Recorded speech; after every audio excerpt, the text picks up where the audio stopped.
I got a little mess on my shirt. I was drinking some water, forgot to get it in my mouth. But I just wanted to make a video. I've been thinking more about depression and helping people. And, Anthony Bourdain committed suicide, I don't know, a week or so ago. And I was listening to the Joe Rogan podcast with Shaffir. They're both comedians, and Shaffir went through a hard time in depression, and Joe wanted to talk to him about it because he was saying, Ari was the friend that he's had that suffered the most through depression. And they were talking about it and how to help and giving advice. And Joe Rogan or Shaffir was kind of talking about one time when people were giving advice and telling him what to do, and he was saying, he was telling Joe, he was like, I remember when you kept telling me you gotta work out, that'll make you feel better. And Ari was saying that he had a girlfriend at the time, and his girlfriend was saying, wow, like, Joe doesn't get it. He was like, she was saying to Ari, like, Joe doesn't get it. You can't even get out of bed and go to the fridge. And I think that is a great way of summed it up. When I was into Christianity, everybody told me you gotta pray about it and pray to God and He'll help you. And when I was into Buddhism, they said just meditate, it'll be better. And when I was into Hinduism, they said just meditate, it'll be better. And when I was into exercise, they said you just gotta exercise. And when I hung out with my vegan friends, they like, just keep eating healthy or eating good healthy foods, you'll feel better. And I just remember like none of that worked. And I remember that struggle of just going through it and everyone telling me to do something, and I could barely get out of bed. I just got back on depression medications. It's been helping. Been struggling lately this last week just because my sleep's all been messed up. I quit my job and I'm driving for Lyft, and I'm just trying to find structure now, so my sleep has been all fucked up and messed up from that. But I luckily saved some expired depression medication, some Lexapro I had, and it was a year and a half expired, and I still took it anyways because this was probably 2 months ago. Because I was like, maybe this will help. If it doesn't, who cares? Like, I'm no better off. And then my sister and family were, they know I've been struggling financially, and they're like, we'll help you. Like, we can help you chip in and, go to a counselor. Like, you should talk to someone. They were saying, like, we noticed, like, you over this last few months, you've been getting a lot worse, and we're worried about you. And that doesn't help. I mean, a lot of the depression and people who are suicidal, a lot of the issue is when people, it's that pity. People say suicide is selfish, and maybe in some respects it is, sure. But when you feel like such a burden, and people just have pity on you, like, that just kind of makes it worse, and it reinforces that fact that you're a failure and a loser, and you're just making people's lives worse. And I have a buddy here too where he's having a kid, and he is working 2 jobs. He works one job full-time, another one part-time to make some extra cash, and trying to hang out with other friends. And we were talking about it. He was like, I'm worried about you, man, and I just feel guilty. I'd like to spend more time with you. He's like, I got so much on my plate. And he's like, I don't want to worry about you, and I want you to be okay. And that again, like, he meant well, and he was venting, and we were talking, and I sympathize with him, and I understand what he's talking about. But that also kind of made me feel worse of like, man, I really am a burden, and just getting that depression medication, like getting that refilled, it took me a fucking month. I had a little bit over 30 days supply, because I have like 20 milligrams and I break them in half. I take 10. So I had a little bit over 30 days, maybe more than that. And just to call the doctor took me so long to get going and get my shit together. I don't even know what happened. I would barely get up before work. I had to work at 3, and I didn't even know what I would do at night. Just kind of, fuck around, do different things, just try to numb the pain, because it's just a pain that goes into your marrow, into your bones. It's a pain where just existence is exhausting. It's a feeling of just, you feel trapped, like life will never get better, like nothing's ever going to get better. You're a burden to society. You're just taking up space and breathing people's air. You're a burden to your family and friends.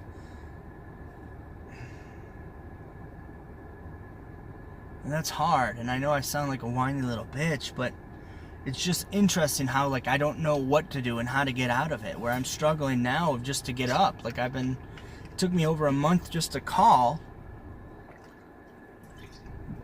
And my insurance, I have Kaiser Permanente, and I was trying to get a refill, and they said, well, you got to see someone first, but maybe the doctors will give you a refill first. And so I made a appointment with the psychiatrist, and then I made an appointment with the psychiatrist, and then she wouldn't refill it. And that pissed me off, and I get it. I totally get why she didn't want to do it, but it felt like, man, if I'm suicidal and I'm on my way out, like, that could save my life. And so it really kind of pissed me off with her, and I ended up not going to see her. Kind of overslept a little bit, but I just didn't want to go see her because, I don't know. You know, at the time, it just felt like she obviously doesn't give a fuck or doesn't get it. And that's not true. She doesn't know me. I don't know her, and that's not fair for me to say, but that's what it felt like. And now, then I made an appointment with my primary care, and they're like, well, we don't know if they'll refill it without seeing you first. And I was like, oh, it's worth a shot. I got nothing else. And so I tried that, and then luckily they did. And so he's like, you know, we'll refill the prescription, but you got to make an appointment to go see him. And so I did make that appointment, and I went and saw them just a few days ago, finally. And I've already been taking the medication for a few weeks now, and it's been helping, and now it's kind of, you know, falling off. You still got to get your life together, and I'm struggling to do that. I'm struggling to just wake up. I slept like 10, 11 hours today, and I don't even know how. Like, I set 8 alarms, like on my Amazon Alexa, my alarm clock, my cell phone, my iPad. I had 2 alarms each, and I just slept through them all.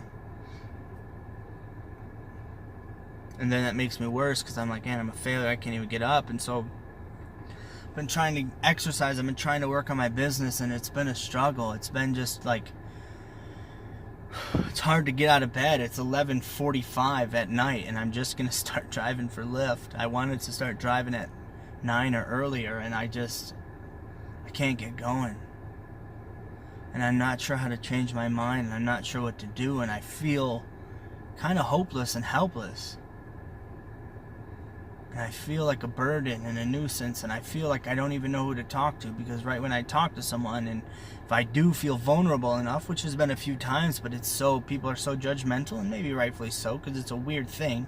Maybe they don't expect my candid honesty, but when I tell people that maybe I've, you know, thought of suicide or had suicidal thoughts, not that I'm going to do it, but I've thought about it, they instantly all have the same reaction of like, they like take a short breath, and their mouth widens, their eyes widen, their pupils dilate, and I just feel that judgment where I don't know what else to do but be fully honest, because I don't want to feel this way. And maybe it's not with them, you know, maybe it's set in setting. You got to know who you're talking to about what, and so maybe it's not fair to put that on them, but it's kind of like I have so much bottled up that it's just diarrhea of the mouth when I do finally let it out. And it's a struggle to find anyone to talk to who can get it. And that's why that thing with Shaffir and Joe Rogan was so powerful. Because so many people have, you gotta do this, you gotta do that. And when he said that, of like, he couldn't, you know, everyone was telling him to do this, and Joe was saying you gotta exercise, and he was like, I couldn't even get out of bed to go to the fridge. How the fuck am I gonna get up to exercise? It really, I could feel that peace in my heart of just like someone gets it, you know. And maybe that's what this video could do for some people, just to know like there's other people struggling with you. There's other people that can't get out of bed, that can't get their shit together, that feel like a loser and a failure and worthless and hopeless and helpless. And there's other people that can't get out of bed, and there's other people that are getting up right before work, if at all. I mean, I've been fired for jobs for drug addiction and depression because I just couldn't get my shit together, and I'd miss meetings and just poor performance, and rightfully so. I should have been fired, but it's a struggle. And I feel whiny because, you know, they talk about white privilege, and in some respects that's true, and I'm not trying to make a political racial video, but that makes it worse, whereas like maybe I am, you know, really privileged and I get it, you know, but I mean, I don't know what to do with it. I don't know how to get my shit together enough to do something.